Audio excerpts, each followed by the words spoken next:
گنجینه در این عالم ویرانه نماز است. توحید بود باده و پیمانه نماز است.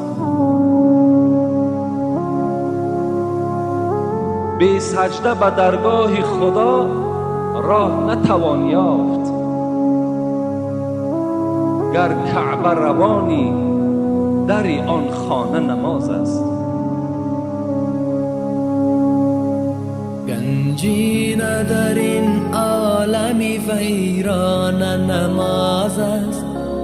توحید بود باده و پیمان نماز است.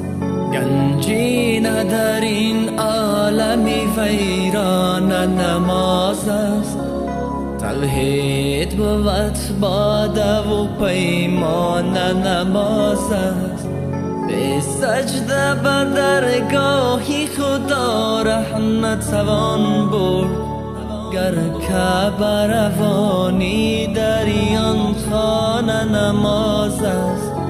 به سجده به درگاهی خدا ره نتوان برد. گر کعبه روانی در آن خانه نماز است. این بار عظیم است که بر کوه گران است. این نور درونی دل عشاق نهان است. غافل جز تعظیم خدای تو چی دانی؟ یک سجده آگاه بهای دو جهان است. گنجینه در این عالم ویران نماز است. توحید بود باده و پیمان نماز است. به سجده به درگاهی خدا ره نتوان برد. گر کعبه روانی در آن خانه نماز است.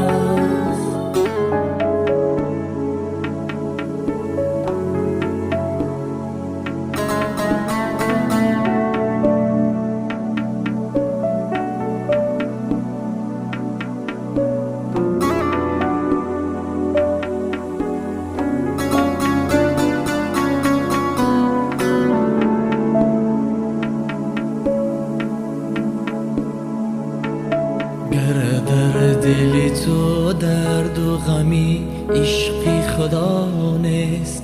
این صلوه و تسبیح تو جز بحر ریا نیست. گر اشک ز چشمی تو روان نیست. یقین است که اندر دل سنگین تو یک ذره صفا نیست. برخیز که این عمر تو چون باد روان است.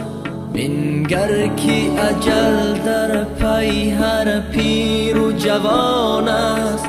با گریه مصفا بکن